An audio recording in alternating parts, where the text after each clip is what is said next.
안녕하세요. 오늘도 사연살롱을 찾아주셔서 감사합니다. 얼마 전에 딸아이를 출산하고 산후조리 중인 여성이에요. 제게는 출산과 더불어 좋은 일이 있었어요. 죽은 줄 알았던 엄마를 21년 만에 찾았거든요. 엄마 없이 사는 동안 겪지 않아도 될 수모를 겪으면서 한때는 엄마를 원망하기도 했어요. 제가 중1 때 부모님이 이혼을 하셨는데 엄마가 저를 두고 혼자 집을 나가셨거든요. 그리고 몇 년 뒤 엄마가 교통사고로 세상을 떠나셨다는 얘기를 친할머니를 통해 들었어요. 술만 마시면 집안 살림을 때려 부수는 아빠한테 저를 버려두고 떠난 엄마였기에 그거를 듣고도 눈물조차 나오지 않더라고요. 그때는 안 됐다는 생각보다도 미움이 더 컸던 때라서 그랬을 거예요. 그런데 죽은 줄 알았던 엄마를 눈앞에서 보고 나니 마음이 전과 같지 않더라고요. 그동안 미워했던 마음은 온데간데 없이 사라지고 마음속 깊이 꾹꾹 눌러두었던 그리움만 걷잡을 수 없이 쏟아져 나왔어요. 그런데 눈물겨운 모녀상봉이 일어난 그 순간 얼굴이 사색이 된 사람이 하나 있지 않겠어요? 바로 제 시누이였어요. 그동안 나를 옳게 취급은 고사하고 인간 취급도 안 하던 그 시누이가 일생일대 위기를 맞게 되었거든요. 도대체 제 시누이가 무슨 짓을 벌여왔길래 저희 모녀 앞에서 사색이 됐는지 지금부터 들려드릴게요. 저는 중학교 이전까지만 해도 꽤 행복한 집에서 자랐던 것 같아요. 형편이 그리 좋지는 않았지만 부모님 사이가 좋아서 집안에 웃음이 끊기지 않았거든요. 아빠는 재단사였는데 명동에 있는 의상실에서 일을 하시다가 제가 태어나고부터는 의류회사에 취직해 일하고 계셨어요. 저희 부모님이 처음 만난 곳도 명동에 있는 의상실이었대요. 엄마는 그곳 단골 손님 딸이었고 저희 아빠는 잠깐 의상실 일을 돕고 있던 재단사 보조였는데 첫눈에 엄마한테 반해서 줄기차게 쫓아다니셨다고 하더군요. 잘 사는 집 외동딸로 유명여대를 다니던 엄마에 비하면 고등학교도 겨우 나온 저희 아빠는 누가 봐도 짝이 아니었어요. 가진 거라고는 젊음 하나뿐이었으니까요. 그런데도 아빠는 어디서 그런 용기가 났는지 틈만 나면 엄마가 다니던 대학까지 찾아가서 언제 나올지도 모르는 엄마를 기다리곤 했었대요. 그때는 휴대폰도 없던 시대라서 따로 연락도 할 수 없었으니 모든 걸 운에 맡길 수밖에 없는 처지였죠. 그런데 두 분이 인연은 인연이었는지 한 번도 길이 엇갈리는 일 없이 만날 수 있었다고 하더군요. 아빠가 엄마를 좋아했던 것처럼 엄마도 아빠가 꽤나 마음에 들었는지 친구들 만류에도 불구하고 강의도 빠지고 연애를 하셨대요.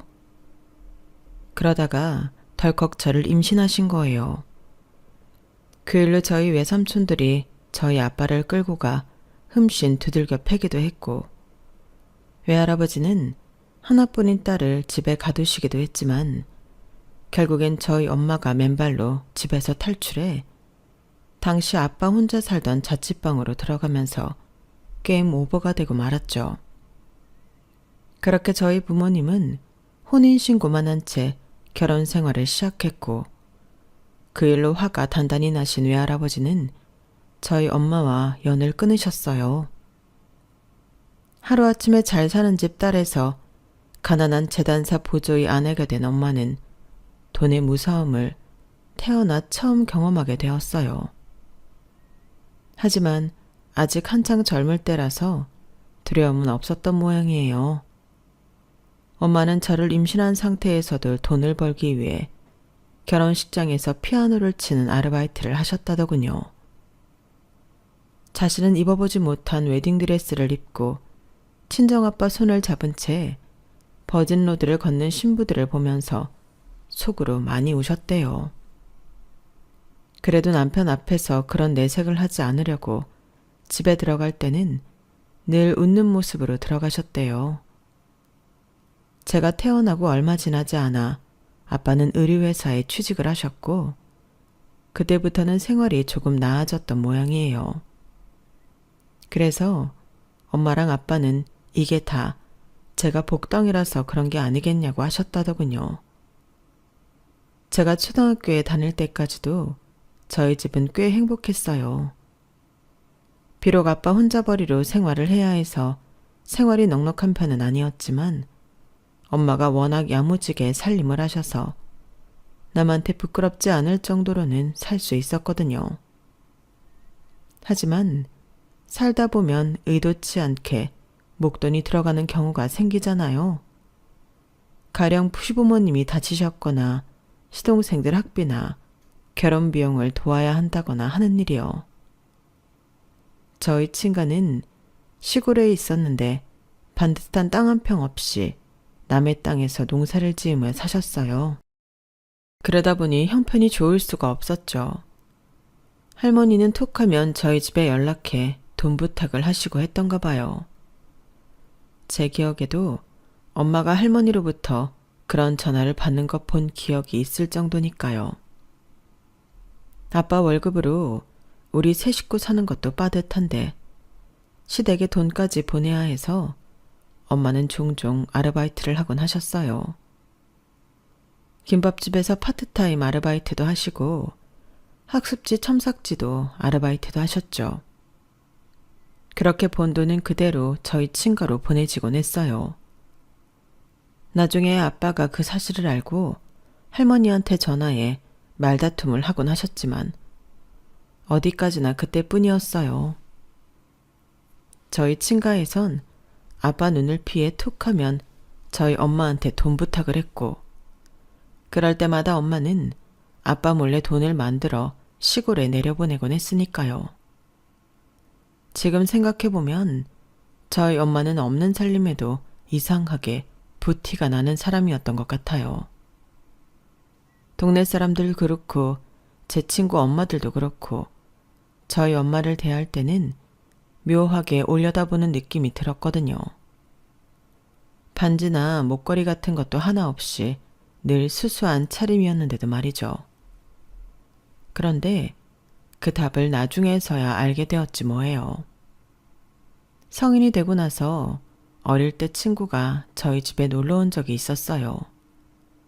목이 마르다고 해서 생수를 한 컵 따라 주었는데 그걸 보곤 이런 말을 하더라고요.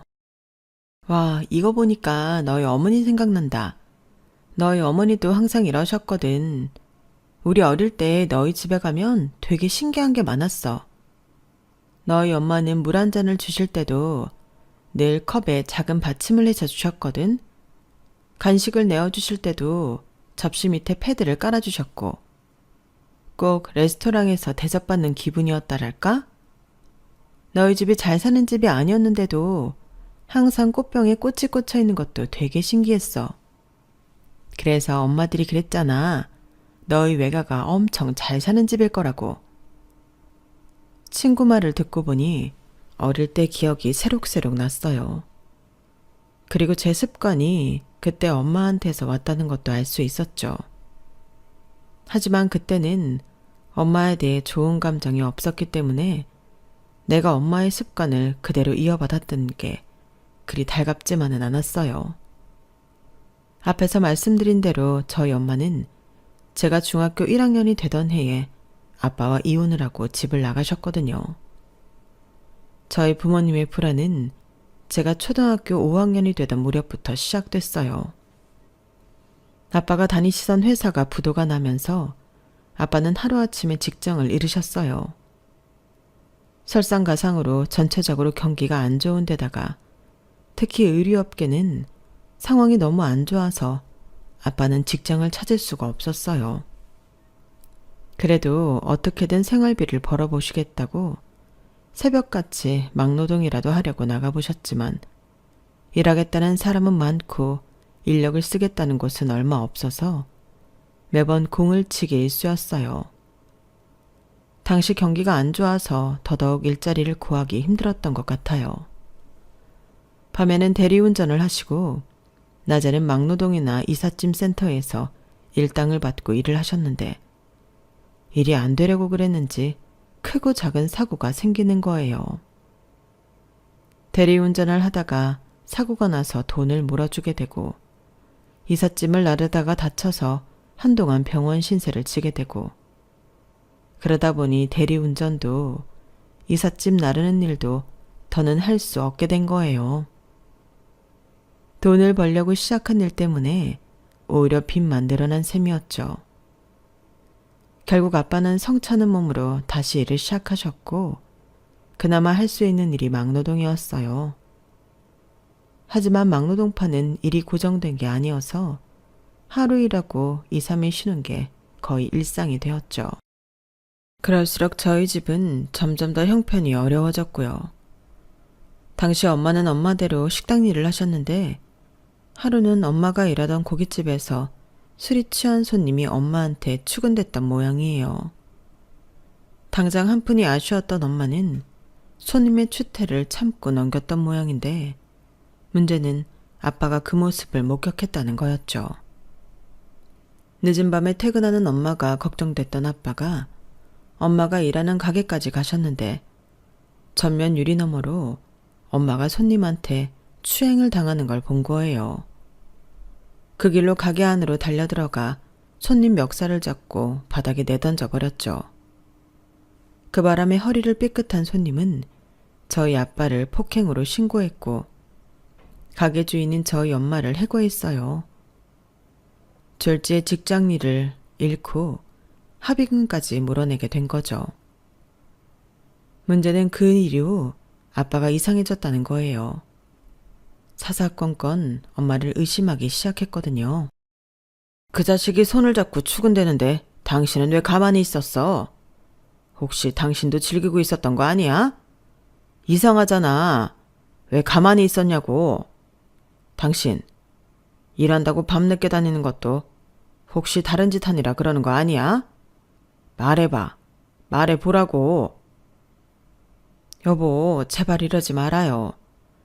내가 그런 사람 아닌 거 당신이 제일 잘 알잖아요. 당신이 안 그래도 나 정말 힘들다고요. 그래서 나 때문에 힘드니까 이제라도 버리고 가겠다는 거야? 잘 사는 친정 부모한테 가서 부잣집 딸로 살 생각이냐고. 그래, 가라. 나랑 은별이 버리고 어디 한번 잘 살아봐. 가! 당장 니네 집으로 가라고. 하는 일마다 제대로 되는 건 없고 돈을 벌려고 시작한 일마다 매번 돈만 까먹기 일쑤였던 아빠는 자포자기한 사람처럼 술에 빠져 지냈어요. 그리고 엄마에 대한 의처증은 나날이 깊어갔죠. 그러다 어느 순간부터 살림을 부수고 엄마한테 폭력을 쓰기 시작했어요. 제가 마지막으로 기억하던 엄마 모습도 얼굴과 온몸이 멍투성이가 된 모습이었죠. 그래도 끝까지 아빠를 버리지 못했던 엄마는 외할머니가 돌아가셨다는 연락을 받고 집을 나온 지 15년 만에 친정으로 향했어요. 그리고 그날 이후 엄마는 집으로 돌아오지 않았어요. 엄마가 집을 나가고 며칠 뒤 변호사라는 분이 저희 집으로 오셔서 몇 가지 서류에 아빠 도장을 받아가셨죠.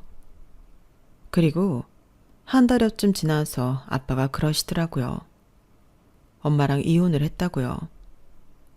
아빠는 엄마랑 이혼하고 얼마 뒤 저희 집은 이사를 했어요. 근처에 있는 작은 아파트였죠. 그리고 근처에 치킨집도 차렸어요.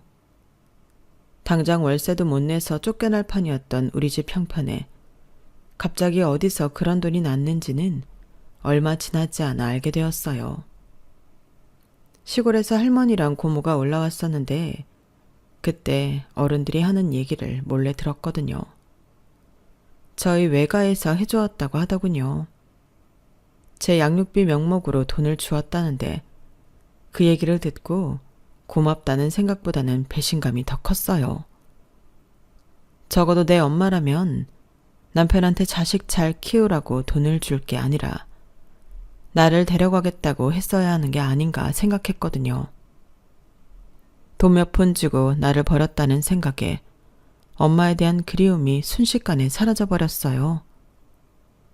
그리고 몇 년 뒤 할머니를 통해 엄마가 사고로 세상을 떠났다는 소식을 접했고요. 아빠가 하시던 치킨집은 조류독감의 여파로 몇 번의 고비가 있었고, 그럴 때마다 근근히 버티던 아빠는 제가 대학 졸업을 앞두던 때에 심근경색으로 세상을 떠나셨어요. 아빠가 하시던 치킨집은 고모랑 고모부가 이어서 하게 되셨고요. 말로는 제가 시집갈 때 가게를 돌려주겠다고 하셨지만 제가 결혼도 하기도 전에 고모 내외는 가게를 몰래 팔아치우곤 도망을 치셨어요. 할머니 말로는 동남아 어디로 이민을 갔다는데 솔직히 관심도 없었어요. 고모를 찾아간다고 한들 가게 판 돈을 돌려줄 리 만무하잖아요. 애초에 줄 사람들이었다면 그렇게 야반도주하듯 몰래 도망치지는 않았을 테니까요. 그 후로는 친가 식구들과는 연락도 않고 살았어요. 지금의 남편을 소개팅에서 만나 2년간 연애를 하고 결혼까지 하면서도 친가에는 연락을 안 했을 정도로 완전히 연을 끊었거든요. 부모도 없고 부면에 친인척도 없는 천의 고아인 저를 시댁에서 반길 리는 없었어요. 저희 부모님이 집안의 반대를 무릅쓰고 결혼했던 것처럼 저 역시도 그런 결혼을 했어요. 물론 저희 외가처럼 제 시부모님이 아들과 연을 끊으신 건 아니었지만 공식적인 집안 행사 때 저는 일절 부르지 않으셨어요. 집안 식구들 앞에 저를 내놓기가 부끄럽다 이거였죠.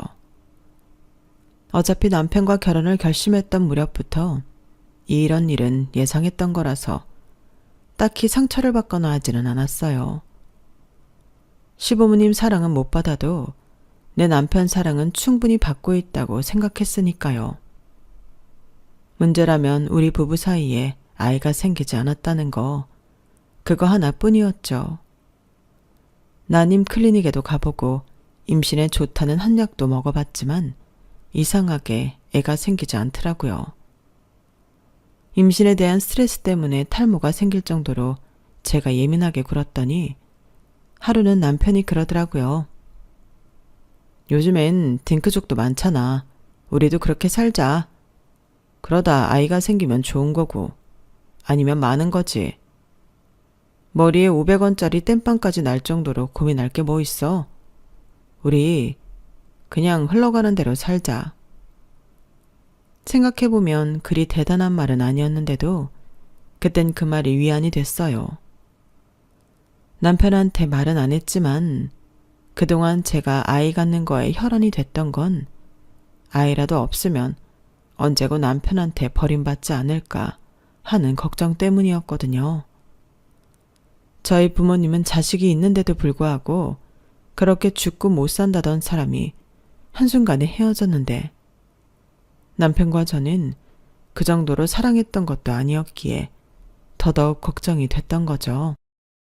결혼이라는 게 언제고 마음만 먹으면 끝낼 수 있는 계약인 거잖아요. 그래서 내 결혼 생활을 이어줄 장치가 필요했던 것 같아요. 제게 그건 아이였던 거고요. 하지만 남편 말대로 흐르는 대로 흘러가게 두자 마음을 먹었더니 오히려 이혼에 대한 두려움이 사라지더라고요. 남편을 만나 결혼을 하고도 저는 늘 전전긍긍했던 것 같아요. 언제 버려질지 모른다는 두려움 때문이었죠. 시댁에서도 나를 인정 안 해주는데 이러다가 언제고 남편한테 버려질 수 있는 게 아닐까 생각돼서 무서웠어요. 지금이야 남편도 자기 부모보다 저를 챙긴다지만 저희 엄마가 그랬던 것처럼 사는 게 힘들어지면 언제고 떠나지 않을까 했던 거죠.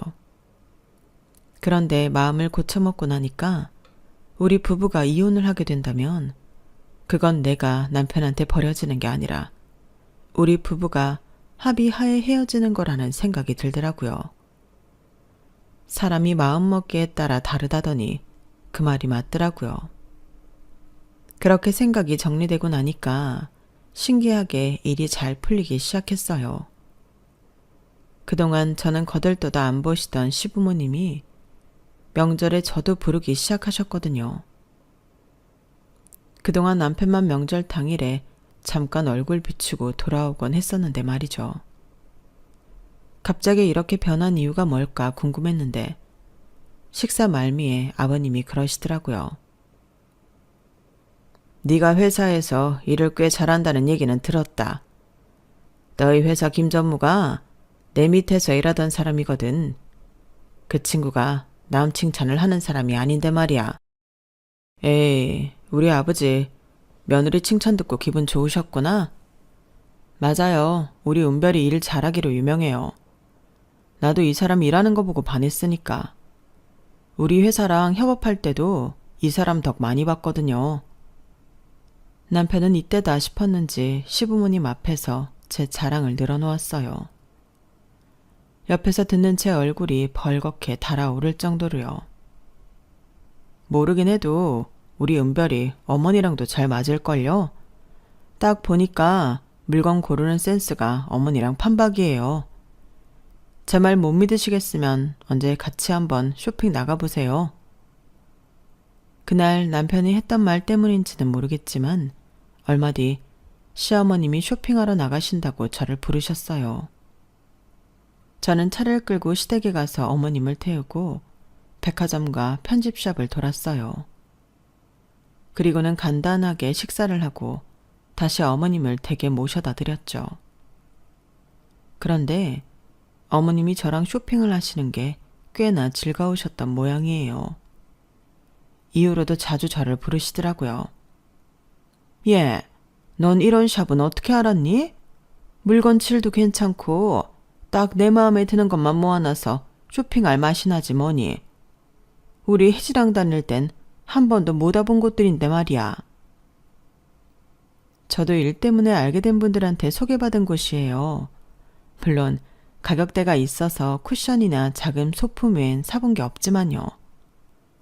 어머님 마음에 드신다니 다행이네요. 저도 어머님 모시고 쇼핑하면서 대리만족 제대로 하고 있어요. 감사드려요, 어머님. 어머, 얘도 참 기분이다. 그동안 나 데리고 다니느라 고생 많았을 텐데 네 마음에 드는 거 골라봐. 가격 걱정 말고 내가 사줄 테니까. 정말요, 어머님? 저 그럼 사양 않고 비싼 거 고를게요. 취향이 비슷한 덕분에 어머님과도 많이 가까워졌고 함께 쇼핑을 다니면서 제게 콩고물도 많이 떨어졌어요. 그동안 가격 때문에 엄두도 못 냈던 식탁도 얻게 됐고 침구도 2세트나 얻었으니까요. 그런데 제가 아버님께 인정받고 어머님과도 많이 가까워지자 시샘을 하는 사람도 생겨났지 뭐예요. 바로 제 시누이였죠. 때리는 시어머니보다 말리는 시누이가 더 밉다고 하잖아요. 제 시누이가 딱 그런 인간이었어요. 제가 시부모님 눈밖에 나 있을 땐 시댁 식구들 중 유일하게 제게 연락도 하던 시누이가 상황이 바뀌자 저를 못 잡아먹어 안달이더라고요. 예전에도 제게 그리 살갑지는 않았지만 점점 더 못되게 굴더라고요. 말끝마다 저보고 없이 살아서 수준이 떨어진다는 둥, 언니처럼 돈 많은 남자 잡는 노하우 좀 알려달라는 둥, 자기 집에 기생해서 사니 편하겠다고 그러지 뭐예요. 생각 같아선 한마디 해주고 싶었지만 어렵게 시댁과 사이가 좋아졌는데 그걸 내 손으로 깨기 싫어서 꾹 참았습니다. 솔직히 제 시누이는 계급장 떼고 밖에서 만났으면 한 주먹감도 안 됐거든요. 부모 잘 만난 덕에 사교육의 도움도 톡톡히 받았음에도 경기권대학에 겨우 들어갔거든요. 학벌 세탁하려고 대학교 2학년 때 미국으로 유학을 갔는데 그렇게 들어간 대학이 돈 주면 졸업장 주는 수준의 학교라서 알만한 사람들 앞에선 찍소리도 못하는 실정이었죠. 졸업하고 취업도 안 돼서 아버님 백으로 모 화랑에서 인턴 생활했던 게 신우이의 사회생활 전부였어요. 능력 있는 사람을 좋아하는 아버님한테는 눈밖에 난 지 오래고 시어머니도 자기 딸임에도 불구하고 주변에 창피해서 쇼핑도 따로 다닐 정도니 말 다 했죠 뭐. 그런데 그런 신우이가 어떻게 했는지 모르겠지만 유명 대학병원 레지던트랑 사귀게 된 거예요. 그리고는 올해 초 결혼 얘기까지 나오게 되었죠. 저희 남편도 의아해할 정도였어요. 그 남자 혹시 돈 때문에 혜지랑 만나는 거 아닐까? 그러지 않고서야 왜 우리 혜지랑 만나지? 무슨 말이 그래. 그래도 자기 여동생인데 자기 동생한테 우리가 모르는 매력이 있나 보지. 아니야. 분명히 돈일 거야. 그게 아니라면 설명이 안 돼. 내가 한번 알아봐야겠어. 남편은 신우이 결혼을 앞두고 의심을 키워갔고 결국 업체까지 고용해 뒷조사를 했더라고요. 그런데 결과가 남편이 예상했던 것과는 전혀 다르게 나온 거예요. 와, 내 동생 혜지한테 정말 내가 모르는 매력이 있었던 건가? 이 남자 엄청 부잣집 자식이더라고. 여자 문제도 깔끔하고 자기 앞으로 건물도 하나 있더라고. 몇 년 전에 부친한테 증여받았대. 이런 사람이 왜 혜지랑 만나지? 근데 모친이 새어머니더라고. 친어머니는 오래전에 돌아가셨다나 봐. 그래도 새어머니랑 사이도 좋은 것 같더라고. 그래? 새엄마라고 다들 신데렐라 계모 같지는 않으니까 좋은 분인가 보네. 그때까지만 해도 남의 집 일이라고 생각돼서 신우이 예비 시어머니에 대해 큰 관심이 없었어요. 아직 신우이의 결혼 상대자가 저희 시댁에 인사도 오기 전이라서 본격적인 결혼 준비가 시작됐다고는 할 수 없는 상황이었는데도 신우이는 마치 당장 결혼하는 사람처럼 혼수를 보러 다녔어요. 어머님은 그런 딸이 걱정됐는지 남들 보기 창피하니까 그러지 말라고 하셨죠. 사람 일이라는 게 어떻게 될지 모르는데 저러다가 결혼 얘기가 무산되면 그때 가서 어쩌려고 그러나 싶으셨던 거예요. 신우이가 다니는 헤어샵이며 마사지샵, 심지어 각종 편집샵들이 다들 아름아름을 통해서 알게 된 곳들이라 소문이 퍼지는 건 한순간이었거든요. 그런데도 신우이는 일부러 더 그러는 사람처럼 자기 결혼을 소문내고 다녔어요. 뭐 그러거나 말거나 저랑은 상관없다 생각하고 있었는데 하루는 신우이가 제게 전화를 했더라고요. 언니, 나랑 혼수 좀 보러 가요. 엄마가 언니랑 가라네. 암튼 나 오늘 가구 좀 봐야 하니까 엄마가 자주 가는 샵 알죠? 거기서 봐요. 그 샵이 어딘데요? 어머님이 가시는 데가 한두 군데가 아닌데 그렇게 말하면 내가 어떻게 알아요? 아 진짜 답답하게 왜 이래? 왜 언니가 소개해준 데 있잖아요. 청담동에 있는 거기에. 암튼 나 시간 없으니까 30분 내로 와요. 알았죠? 신우이는 명령하듯 자기 할 말만 하곤 전화를 끊었어요. 모처럼 휴일에 집에서 쉴 생각으로 퍼져 있던 저는 할 수 없이 옷을 챙겨 입었어요. 화장도 하기 귀찮아서 대충 겉옷만 집어 입은 수준이었죠. 당신 그러고 가게? 누가 보면 동네 슈퍼 가는 줄 알겠어. 혜지가 보면 장난 아니게 갈굴 텐데. 뭐 어때? 차 끌고 갈 건데. 쉬는 날 아침에 갑자기 전화해 나오란 사람 잘못이지 뭐. 내가 진짜 자기 동생 때문에 귀찮아 죽겠어 정말. 남편한테 짜증을 팍팍 내곤 차를 끌고 나갔어요. 주말이라 주차하는 것도 쉽지 않아서 잔뜩 짜증이 나 있는데 신우이가 저를 보자마자 성질을 내지 뭐예요.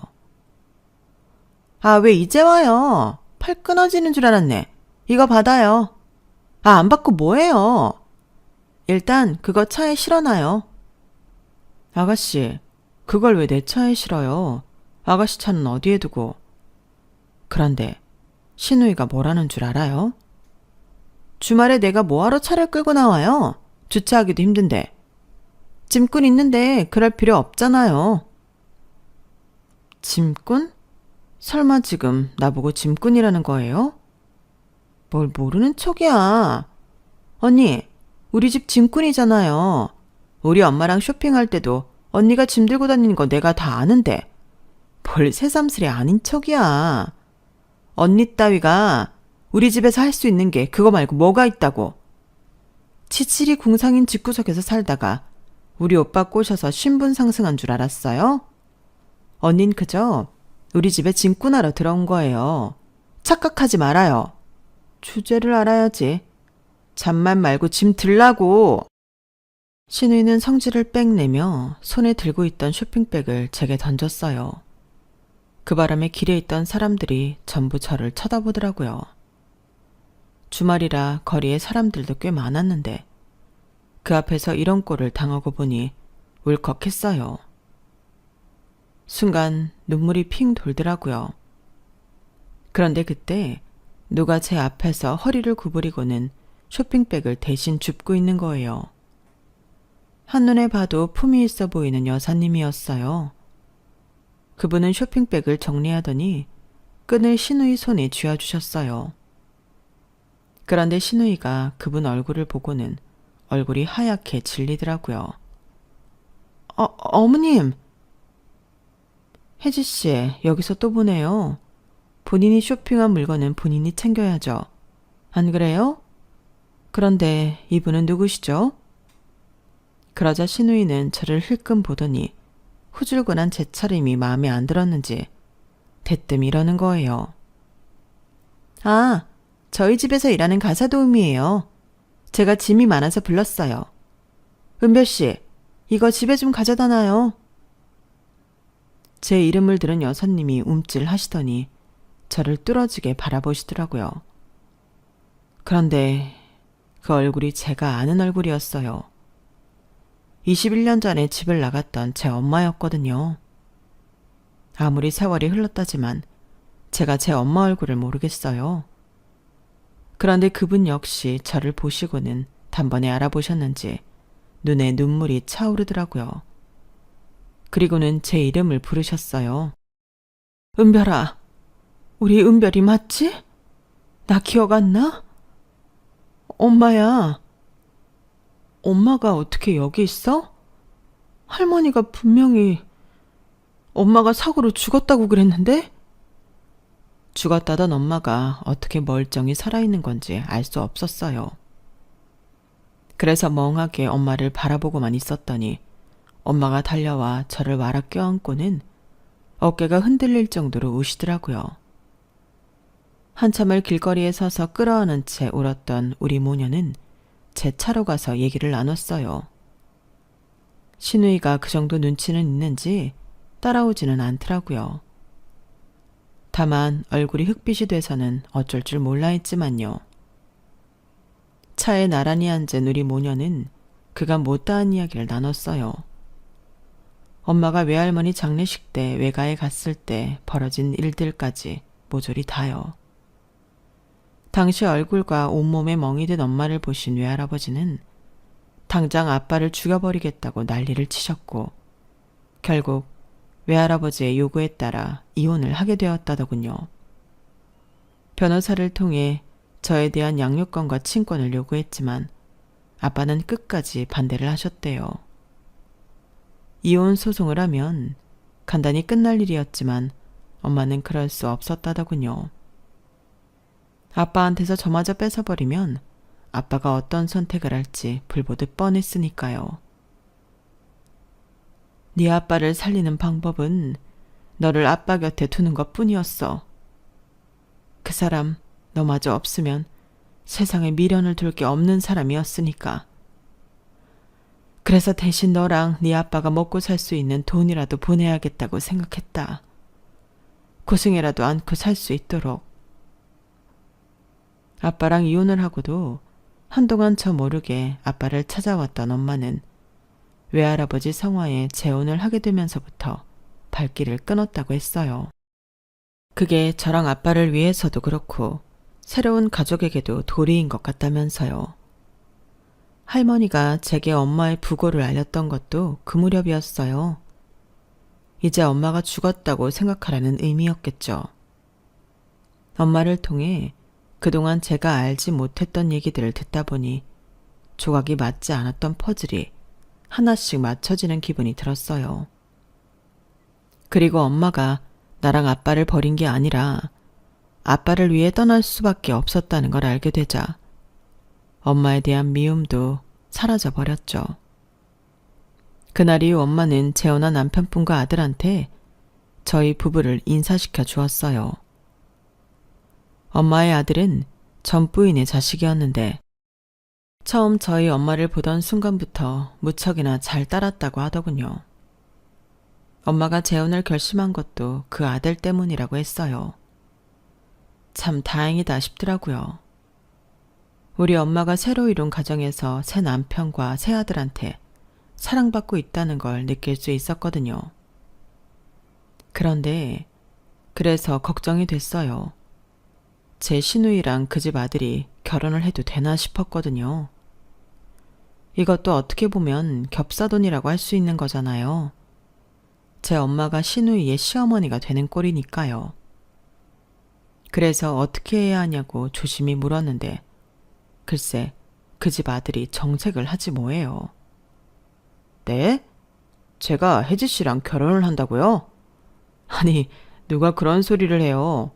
뭔가 잘못 알고 계신 모양인데 저는 혜지 씨랑 결혼을 생각해 본 적이 없습니다. 사귄 적도 없는데 무슨 결혼을 합니까? 친구 동생의 친구라서 몇 번 본 적이 있는 정도라고요. 제가 결혼하려고 하는 사람은 제 친구 동생, 그러니까 혜지 씨 친구입니다. 아, 중간에 뭔가 오해가 있었던 모양인데 제가 혜지 씨 만나서 제대로 얘기할게요.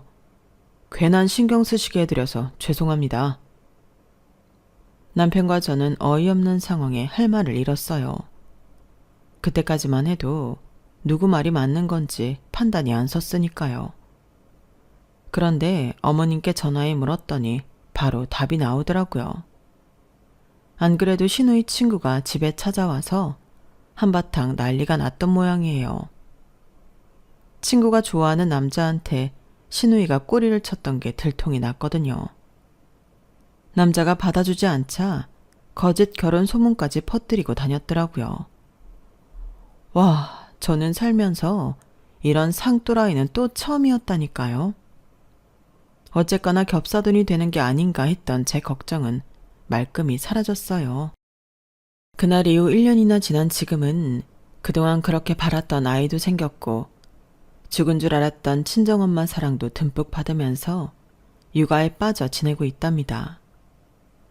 불과 몇 년 전까지만 해도 사랑하는 사람한테 버려질까봐 전전긍긍하던 저였는데 지금은 세상 모든 걸 다 가진 것처럼 행복하기만 하네요. 앞으로도 내가 가진 이 행복을 놓치지 않도록 열심히 가꾸고 보살피며 살아갈 생각입니다. 아이한테 사랑도 많이 줘야죠. 지금까지 제 사연을 들어주셔서 감사합니다. 여러분의 소중한 가족들과도 항상 행복하세요. 여러분, 사연 댓글에 응원과 현명한 조언 부탁드려요. 좋아요와 구독은 저에게 큰 힘이 됩니다. 오늘도 좋은 일 가득하세요.